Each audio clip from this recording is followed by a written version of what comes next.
అందరికీ నమస్కారం. Welcome to our channel అమ్మ మాట అమ్మాయి బాట. ఈరోజు మనం వెన్నెల్లో ఆడపిల్ల తరువాయి భాగం చెప్పుకుందాము. రేవంత్ ఓర్పుతో చేతిలో కళ అంటూ ఉంటే గుర్తింపు ఎప్పటికైనా వస్తుంది, అంతేకాని ఇలా అంకితాలు అడిగి తీసుకోవటం వల్ల రాదు, ఇక వెళ్ళు అన్నాడు. అతడు కదలలేదు. జేబులో నుంచి 100 రూపాయలు తీసి బల్ల మీద పెడుతూ ఇది ఉంచండి అన్నాడు. ఆ మరుక్షణం అతడు గాలిలోకి లేచాడు. కాలర్ పట్టుకుని అతడిని గాలిలోకి లేపుతూ, రాస్కెల్, నిన్ను అంటూ వెళ్ళు, ఇంకెప్పుడు ఇలా చెయ్యకు అని 100 రూపాయల నోటు అతడి జేబులోకి తిరిగి కుక్కి, ఇది ఒకరోజు నా లంచ్ ఖర్చు, mind it, now get out అని అరిచాడు. సీతారాం బాధపడలేదు. అదే సెల్ఫ్ పిటీ నవ్వుతో క్షమించండి సార్ అన్నాడు. గెట్ అవుట్ ఉచ్చస్వరంతో అన్నాడు రేవంత్. అతడు వెళ్ళిపోయాక ప్యూన్ను పిలిచి, మళ్ళీ వీడు ఈ ఛాయలకొస్తే లోపలికి రానివ్వక అని చెప్పాడు.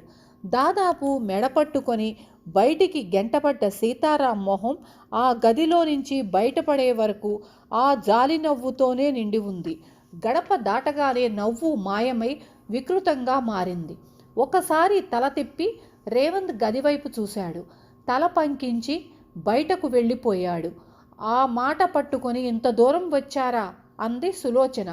కాదనుకోండి, మాలిషస్ కాల్ గురించి సాయం చేసినప్పుడే మీ కంఠం నచ్చింది, అప్పుడే ఎక్స్చేంజ్ చూడడానికి వస్తానండి అని అడుగుదామనుకున్నాను, కానీ బాగోదని ఊరుకున్నాను. రెండోసారి ఈరోజు కూడా మీరే ఫోన్లో తటస్థపడటంతో ఇది యాదృశ్చికం కాదని, దేవుడే మనల్ని కలుసుకోవడానికి ఇష్టపడుతున్నాడు అనుకుని పేరు అడిగాను. మీరు చెప్పేశారు, నేను వచ్చేశాను అన్నాడు జేమ్స్ అదేదో సర్వసామాన్యమైన విషయంలా. ఈ మాటకు ఆమె అతడి మొహంలోకి చూసింది. అతడి మొహం భావరహితంగా ఉంది. ఈ సూపర్వైజర్ ఏమన్నా అంటుందేమో, పర్లేదులేండి వెళ్ళిపోదాం అన్నాడు. నిజానికి అతడికి ఎక్స్చేంజ్ చూడాలన్న ఆశ ఏమీ లేదు, ఆమెను చూడాలని తప్ప. ఆమె ఒక్క క్షణం తటపాయించి, కొంచెం ఆగండి అని లోపలికి వెళ్ళి తిరిగి వచ్చి రండి అంది. ఇద్దరూ లోపలికి వెళ్ళారు. గాజు అద్దాల తలుపులు తెరుచుకొని అతడు లోపలికి అడుగు పెట్టగానే ఒక నమ్మలేని దృశ్యం చూస్తున్నట్లు నిలబడిపోయాడు. అప్పటి వరకు అతడికి ఎక్స్చేంజ్ అన్నా ఆపరేటర్లన్నా ఒక తేలిక అభిప్రాయం ఉంది.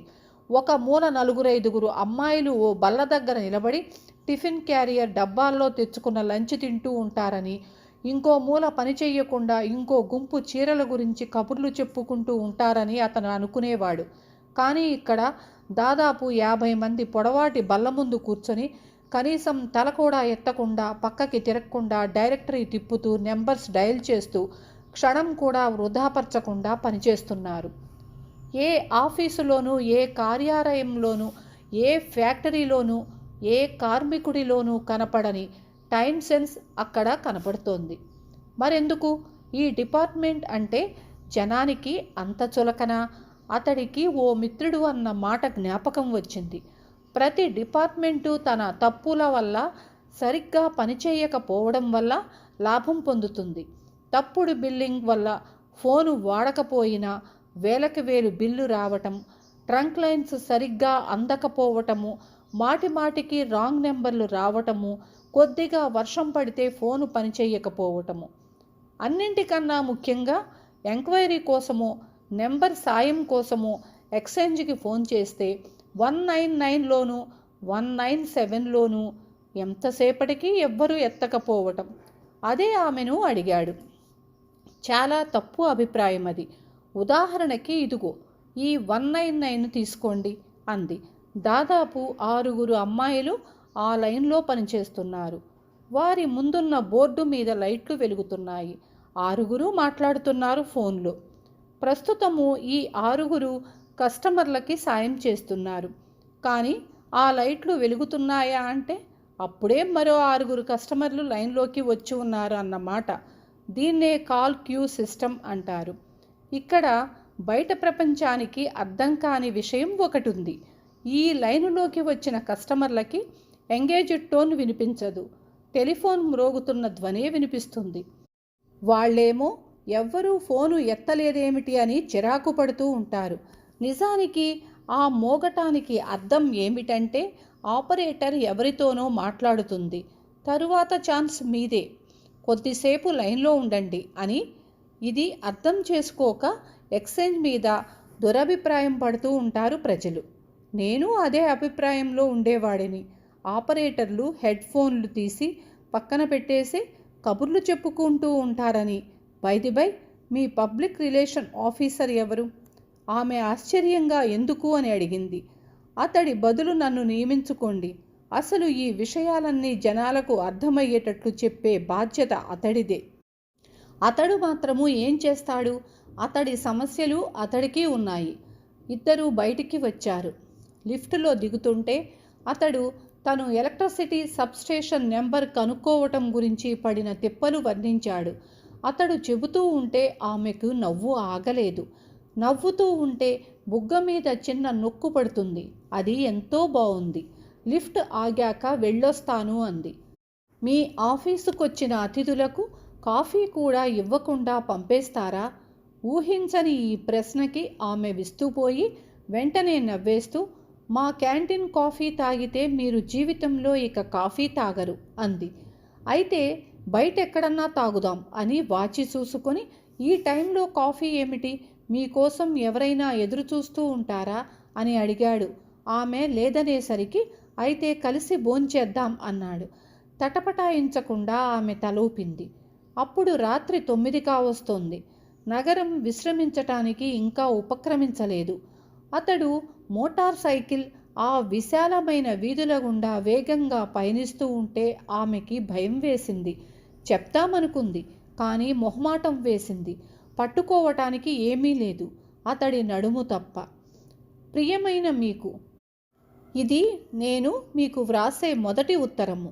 కానీ పోస్టు చెయ్యని ఉత్తరాలు ఇప్పటికే ఊహల్లో ఎన్ని వ్రాశానో తెలుసా? అసలు ఈ ఉత్తరంతో పాటు నా ఫోటో కూడా పంపిద్దామనుకున్నాను.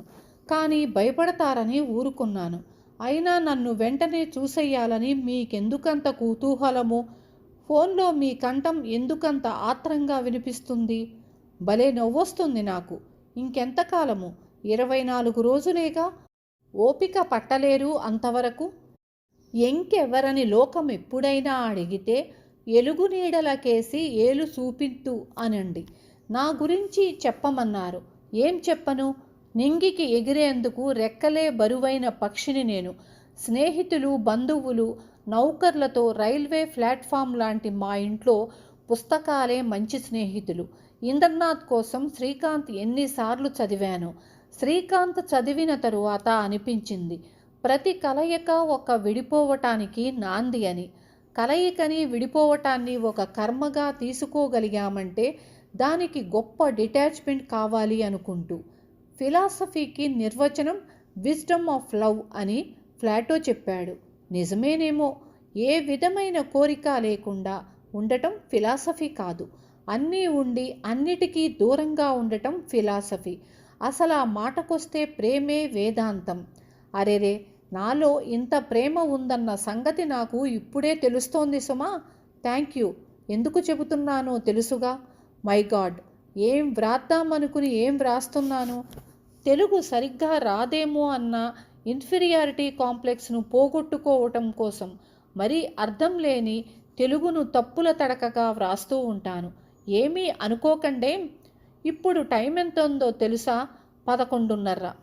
కిటికీ బయటంతా వెన్నెల. ప్రపంచం నిద్రపోతోంది.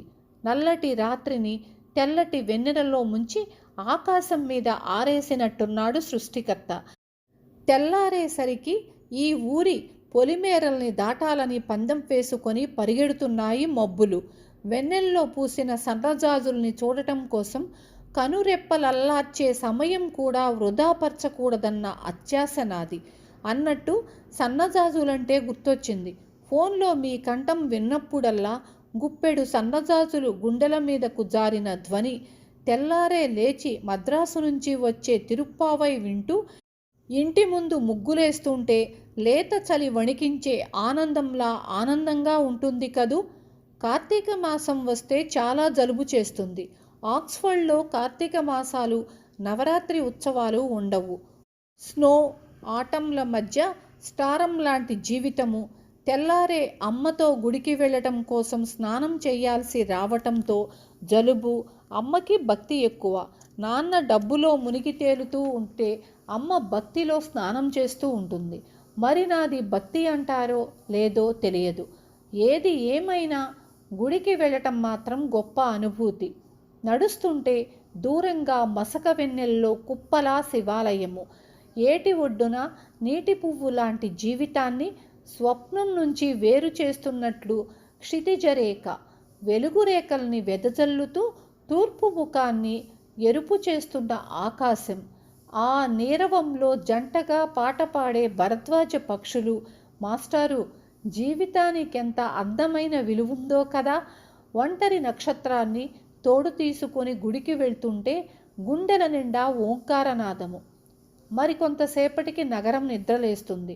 అప్పుడు ఆకాశమంతా రెక్కలు జల్లేసి అందర్నీ చూసి నవ్వేసి ఈ మెటీరియలిస్టిక్ ప్రపంచం నుంచి వెళ్ళిపోవాలని ఉంటుంది. సంధ్య ప్రసవ వేదనతో చీకటి పడుతున్న కాలంలో ఆరుబయట కుర్చీలో కూర్చొని టీ తాగుతూ kids word on gracious on చదువుకుంటూ ఉండటం గొప్ప అనుభూతి. నా గురించి నేను నిర్మించుకున్న ఈ ప్రపంచం నాది. దీనికి రాణిని నేను. నా ఈ చిన్న సామ్రాజ్యంలోకి మీరెప్పుడు వస్తారు? మీకోసం ఎన్ని ఊహల హర్మ్యాలు కనుల వెలుగుల దీవిటీలతో నింపి ఉంచానో తెలుసా? నా రాముని పాద చరణాల నుండి బుద్ధుని వాల్చిన కనురెప్పల మాటున జారిన శాంతి, షెల్లీ భావుకతలో నుంచి, రోడెన్ శిల్పాకృతిలో నుంచి, బిథోవెన్ రససృష్టికి ఒపేరా థియేటర్లోని ఒంటరి ఆనందాన్ని ఆపాదించుకొని, రవీంద్రుని తాదాత్మ్యతలో నుంచి మరో ఇంద్రుని నిశ్శబ్దంలోకి వెన్నెల మైదానాల మీద రెక్కలు దింపేసి మత్తుగా సోలిపోవాలని, గులాబీ బావుంది అనటానికి సైన్స్ అడ్డొచ్చే ఈ మహానుభావుల నుంచి దూరంగా పారిపోవాలని కోరిక. మా యూనివర్సిటీలో ప్రొఫెసర్ హాకిన్స్ అని ప్రొఫెసర్ ఉండేవాడు. జిడ్డు కృష్ణమూర్తి తత్వశోధన గురించి ఆయన చెబుతూ ఉంటే గంటల తరబడి వింటూ ఉండిపోవాలి అనిపిస్తుంది. రేవంత్, మనిషి జీవితంలో ప్రతి కదలిక దేవుడే వ్రాస్తాడని అనుకోవాలంటే అదోలా ఉంటుంది కదూ. మా యూనివర్సిటీకి దక్షిణాన పొడవాటి చెట్లు ఉండేవి. స్నో లాన్ అనేవారు వాటిని.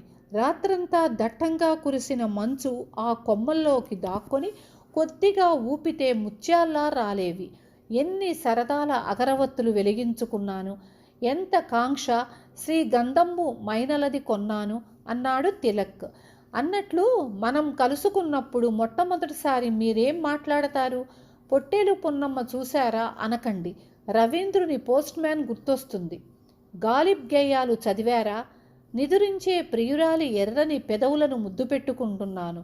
ఎంత అందమైన దొంగతనం అది అంటాడు. కానీ ఎందుకో గాలిబ్ కన్నా ఉమర్ ఖయ్యాం నచ్చుతాడు నాకు. రేవంత్, ఏమిటి అమ్మాయి తన స్వాప్నిక జగత్తులో నిరంతరం కలలు కంటూనే ఉంటుందా అనుకుంటున్నారా? తప్పు తప్పు. ఎప్పుడైనా చెప్పా పెట్టకుండా మీరు హఠాత్తుగా మా ఇంట్లోకి అడుగు పెడితే నా గది అంతా డిస్కోతోనో టీనా చార్లెస్ గొంతుతోనో నిండి ఉంటుంది. మరీ ఏమిటా గెంతులమ్మాయి, చిన్నపిల్లలా అన్న అమ్మ తిట్లు ఆ పాట మధ్యలో బీజిమ్స్లా వినిపిస్తూ ఉంటాయి. జీన్స్ వేసుకున్న ఓ అమ్మాయి జింబో నగర ప్రవేశంలో హీరోయిన్లా అక్కడ దర్శనమిస్తుంది మీకు. కంగారు పడకండి, చిన్నపిల్లనేగా నేను. ఆబా కానీ బీటిల్స్ కానీ కృష్ణశాస్త్రి వ్రాసిన పాటలు పాడితే వినాలన్న పెర్వర్టెడ్ వయసులో ఉన్న దాన్ని. ఈ వయసులో గెంతులెయ్యకపోతే తెలుగు సినిమా హీరోయిన్ వయసొచ్చాక చెయ్యమంటావా అని అమ్మతో వాదిస్తుంటాను. టీన్ బిట్స్ లేటెస్ట్ రికార్డ్ కమాన్ డ్యాన్స్ అన్న పాట మొన్ననే రిలీజ్ అయ్యింది. విన్నారా? నిజంగా డ్యాన్స్ చేయాలనిపిస్తుంది కదూ. ఈ అమ్మాయిని పెళ్లి చేసుకుంటే వంటింట్లో కూడా డిస్కో చేస్తూ పోపు మాడబెడుతుందా అన్న అనుమానం వద్దు రేవంత్. గృహిణినయ్యాక అలా చెయ్యనని స్టాంప్ పేపర్ మీద వ్రాసిస్తాను. పోతే బెడ్రూమ్లో మీ ఊపిరి నిండిన గాలి పీలుస్తూ కిటికీ అవతల వెన్నెల్ని, జారిపడే సన్నజాజుల్ని చూస్తూ ఉండిపోయి మిమ్మల్ని మర్చిపోతే మాత్రం క్షమించాలి. రేపు సోమవారం. మళ్ళీ తెల్లవారితే లేచి కాలంతో పరుగులు తీయాలి. నిద్రరాని మనసు ఎక్కడికో ఎగిరిపోవాలనుకుంటుంది. అక్కడ సన్నజాజులే ఉంటాయో, ఇసుక తిన్నెలే ఉంటాయో జవాబు మీకు తెలిస్తే చెప్పండి. మళ్ళీ ఎల్లుండి మీకు ఫోన్ చేస్తాను. అప్పటిదాకా ఊహల నక్షత్రాలను పోగులు పెడితే అవి ఎగిరి మీ ఇంటి ముంగిట్లో చిరుదివ్వెలుగా వెలుగుతాయి. ఆ వెన్నెల వెలుగులో ఓణి పరికిణీలతో ఓ పిల్ల, వెన్నెల్లో ఆడపిల్ల. మనసు దివ్యానుభూతికి లోనైనట్లు ఆలోచనల మీద ఎవరో దేవకన్య మంచి గంధం చల్లినట్టు అతడు చిత్తరువులా అలానే కూర్చుండిపోయాడు. తరువాత కలలో నుంచి లేచినట్లు లేచి ముందు హాల్లోకి వెళ్ళాడు. అక్కడ తల్లి ఉయ్యాల బల్ల మీద కూర్చొని ఏదో కుడుతున్నది. అతడు నిశ్శబ్దంగా వెళ్ళి నేల మీద కూర్చొని చిన్నపిల్లాడిలా ఆమె ఒళ్ళో మొహం దాచుకున్నాడు. ఆమె ఆప్యాయంగా కొడుకు జుట్టులోకి వేళ్లు పోనిచ్చి, ఏమిరా రేవు అలా ఉన్నావు అంది. అతడు మాట్లాడలేదు. ఆ క్షణం అతడిని చూసిన వారెవరు అతడేదో అంతర్జాతీయ ఆటగాడు అనుకోరు. 10 ఎత్తుల ముందే ఎదుటివాడి ఆటను పసిగట్టగల సమర్థుడు అంటే ఎవ్వరూ నమ్మరు.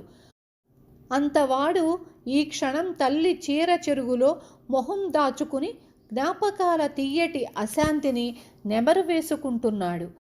ఆ అశాంతి శరీరం తాలూకాదేమోనని భ్రమపడి, ఆమె ఒళ్ళు బాగానే ఉంది కదరా రేవుడు అంది కంగారుగా.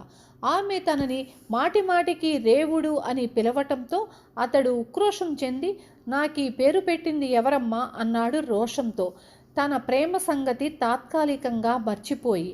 అప్పట్లో ఎవరికి సంతానం కలిగినా మీ మేనత్తే కదరా పేరు పెట్టేది అంది ఆవిడ. రేవంత్ మేనత్త రచయిత్రి, ఇప్పటికీ పుంఖానుపుంఖాలుగా వ్రాస్తుంది. కానీ కొత్త రచయిత్రులు వచ్చాక ఆవిడను వేసుకోవడం మానేశారు ఎడిటర్లు, పబ్లిషర్లు. డిమాండ్ తగ్గిపోయిన రోజుల్లో నేను పుట్టి ఉంటానమ్మా, ప్రపంచం మీద కసంతా ఇలా నా మీద తీర్చుకొని ఉంటుంది అన్నాడు. అసలేమైందిరా? రేవంత్ అంటే ఏమిటో తెలుసా? ఏమిటి? గుర్రాలకు ట్రైనింగ్ ఇచ్చేవాడు. ఇహపోతే నువ్వు ముద్దుగా పిలిచే రేవుడికి అర్థం ఏమిటో తెలుసా? రజకుడు అని కోపంతో అక్కడి నుంచి వెళ్ళిపోయాడు. గుడ్ మార్నింగ్ సార్, నన్ను ప్రొఫెసర్ రామన్ పంపారు, ప్లీజ్ కమిన్. రేవంత్ కుర్చీలో కూర్చొని ఉత్తరాన్ని అతని ముందు పెడుతూ కాస్త సిగ్గుతో, ఇదేమీ క్రిమినల్ కేసు కాదు అన్నాడు. ఆయన నవ్వి, నాకు రామన్ చెప్పారు, ఏమి ప్రశ్నలు వెయ్యకుండా మీ పని చేసి పంపమని అన్నాడు. రేవంత్ మరింత సిగ్గుపడి, సారీ, చాలా సిల్లీ పని కోసం మీ కాలాన్ని వృధా చేస్తున్నాను అన్నాడు. పర్లేదు, నాకు హుషారుగా ఉంది. ఈ అమ్మాయి ఎవరో మీకు తెలియదా? ఓహో, కేవలం ఈ చేతి వ్రాత చూసి నేను ఆ అమ్మాయిని గురించి వివరాలు తెలుసుకోవాలనుకుంటున్నాను.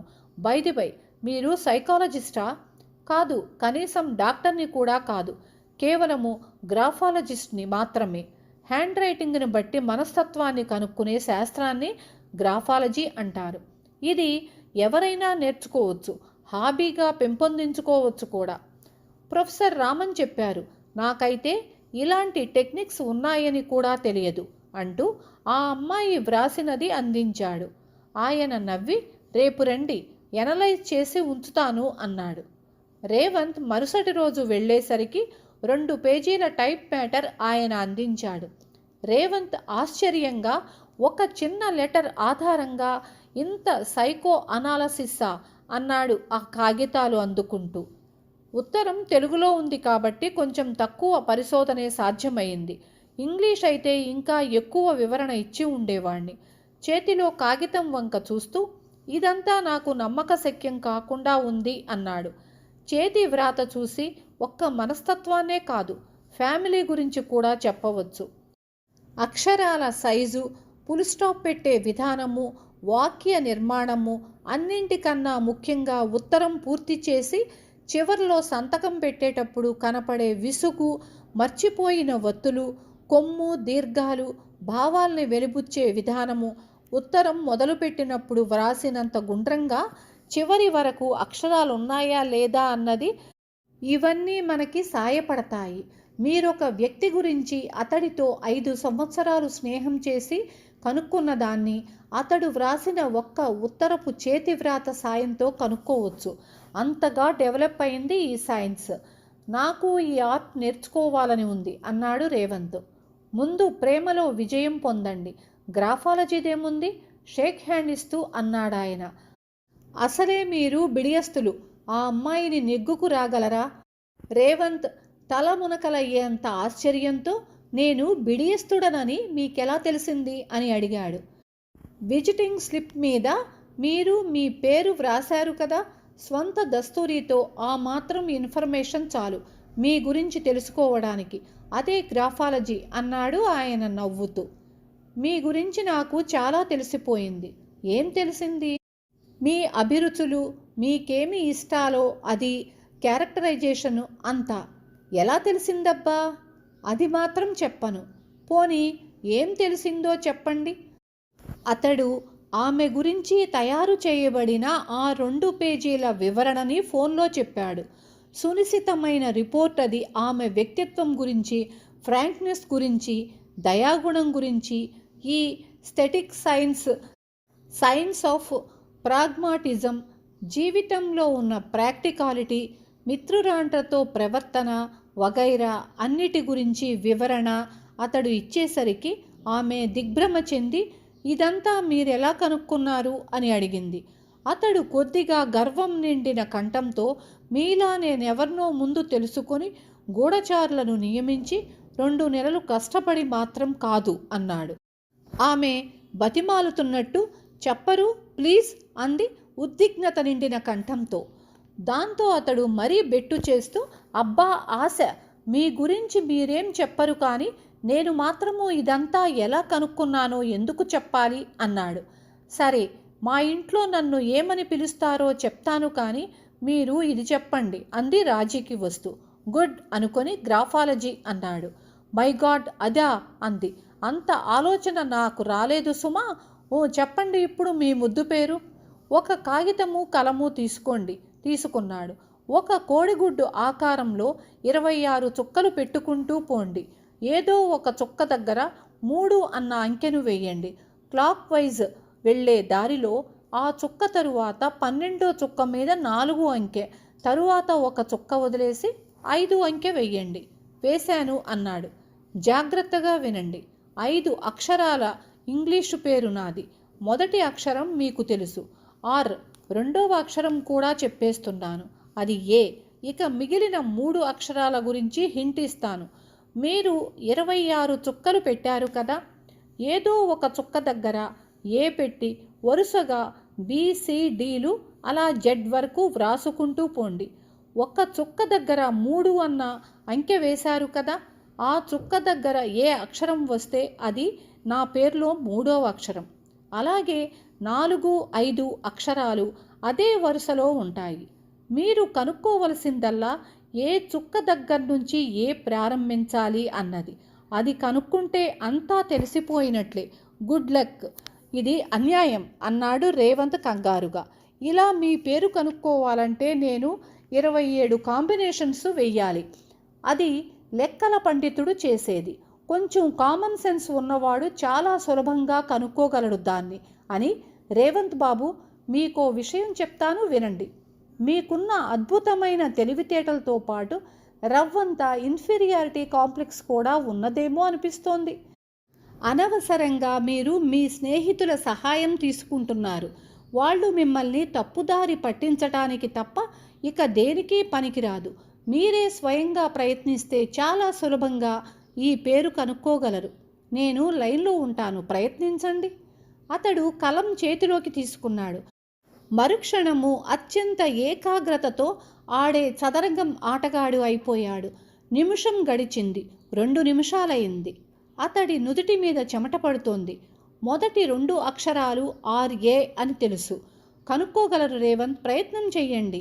అవతల నుంచి ప్రోత్సాహం ఇస్తుంది ఆ అమ్మాయి.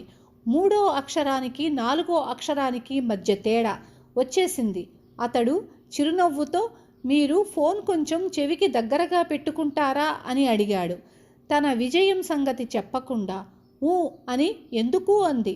ఆప్యాయత, ప్రేమ, కొద్దిగా చిలిపిదనము రంగరించిన స్వరంతో ఆమె పేరును తీయగా ఉచ్చరించాడు.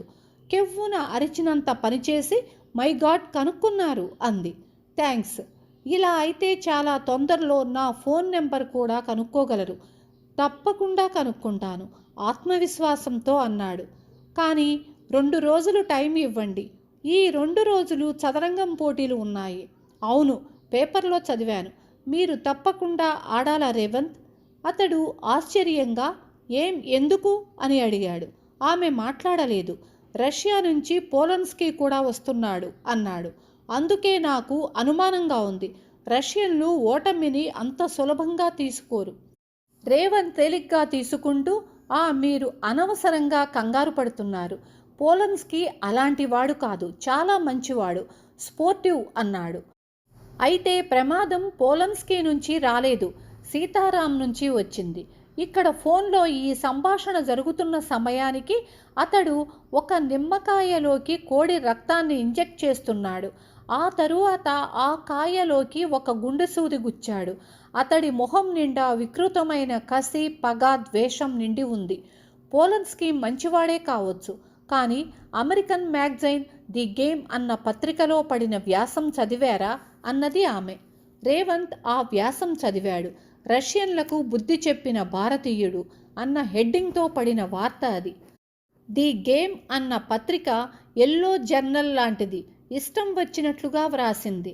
అన్ని క్రీడా రంగాల్లోనూ యూరోపియన్ దేశంగా చలామణి అయ్యే రష్యా చదరంగంలో ఆసియన్ ఛాంపియన్షిప్ కోసం ఎందుకు ప్రయత్నించింది? కేవలం చదరంగంలో తాము మకుటం లేని మహారాజులమని నిరూపించుకోవటం కోసమేనా?